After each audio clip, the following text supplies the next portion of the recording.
Welcome in to Duval Daily, presented by GenJag.com. I'm Jordan Lugo. Thank you so much for tuning in.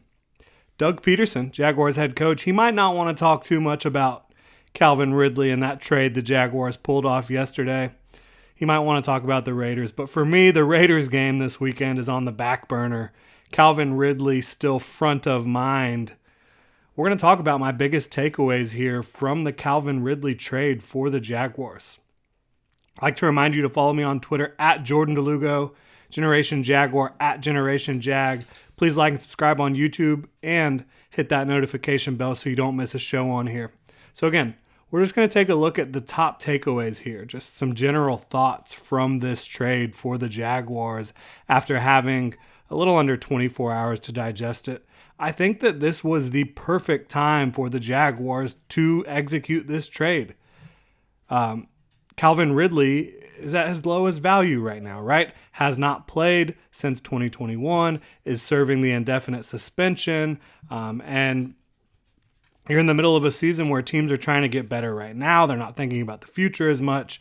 Jaguars, they are thinking about the future, so bringing in Calvin Ridley should help them in 2023 and hopefully beyond if they get a long-term deal done. But the bottom line is there was never a point in which Calvin Ridley's trade value would have been lower. So they struck at the perfect time. And if they had waited until the offseason to try to make a move for Calvin Ridley, you'd get into a potential feeding frenzy as teams realize that he's about to be coming back. He starts getting to front of mind again. And it's a really cruddy wide receiver market next offseason in terms of free agency.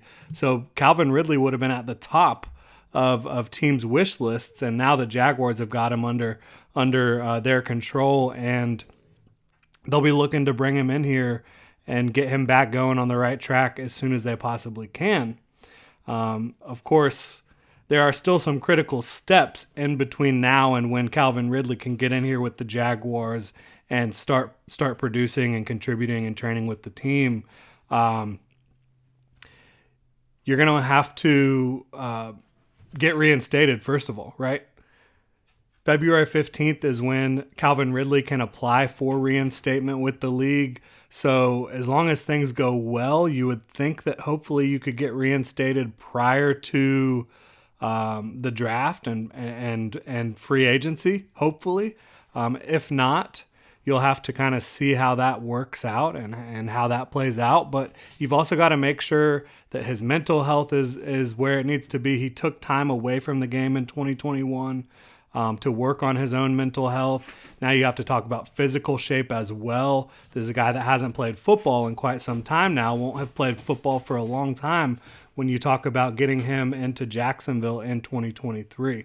So a lot of different things to look at and questions and things that the Jaguars are going to have to deal with here when you talk about this Calvin Ridley situation. But the reason they went and did this is because they knew they needed to get Trevor Lawrence a big-time alpha receiver. And that's exactly what Calvin Ridley is. It starts with his release off the line of scrimmage, right? He explodes off the line.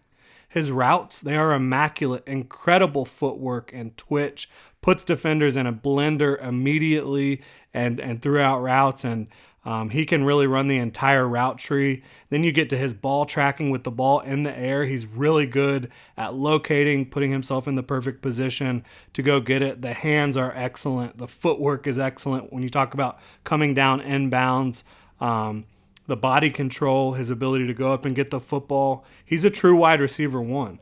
Now, I'm not trying to sit here and tell you that he is the best wide receiver in football, but is he among the top 10 wide receivers in football when he's healthy, when he's right? I think there's zero question about that he is a top 10 wide receiver, a wide receiver one for the Jacksonville Jaguars once you get him in here and get him going.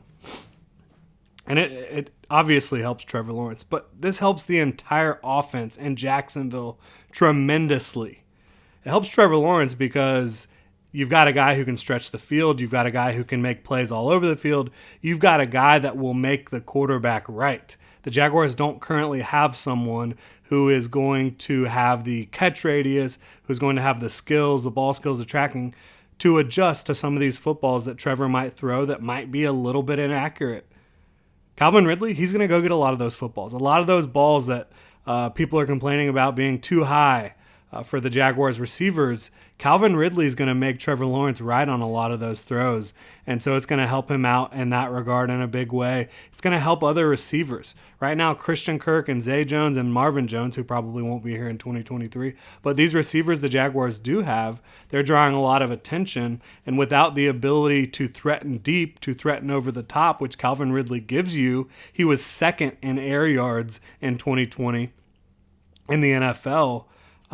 His ability to create space and his ability to draw attention is going to really benefit Christian Kirk and Zay Jones and the rest of the Jaguars receivers. It's going to benefit Travis Etienne as a runner. You cannot focus all your attention on Travis Etienne now if you're an opposing defense and Christian Kirk. You're going to have to be focused primarily on one of Travis Etienne or Calvin Ridley. And if you're not focused on Christian Kirk, he can go out there and he can beat you in a variety of ways as well. So I think it really does greatly improve this offense. And he can align outside. He can align on the inside as well. So this is a player that when you talk about what he does for this offense, I think he does a tremendous amount for this Jacksonville Jaguars offense. So the Jaguars, one of their slogans here in 2022 has been future focused. And I think this really puts that into perspective in a big way. You've got teams out here at the trade deadline trying to shore up their rosters for this year, trying to make sure that they have players to help them improve this year. The Jaguars said, no, we are future focused. We are focused on getting it right in 2023 and getting it right long term, more so than trying to find a stopgap option or just taking the best thing available.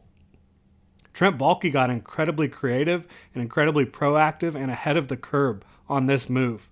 It was really just an impressive move by Trent Baalke and this entire Jaguars organization when you think about the low amount of risk involved compared to the potential reward of getting a wide receiver one for your young quarterback. And so I just think, again, future focused has been a motto of the Jaguars this year.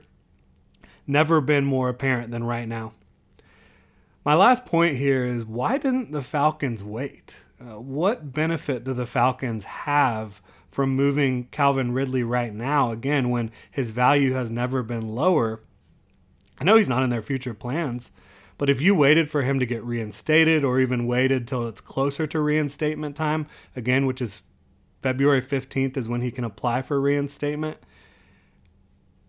why not wait and kind of try to draw up a feeding frenzy of teams out here trying to find a wide receiver one if you're Atlanta? I'm not sure, but it looks like the Jaguars benefited from it, and I know Atlanta didn't have him in their future plans, and they probably just saw the Jaguars offer, and they're like, this offer, if it works out for the Jaguars, it's going to work out for us.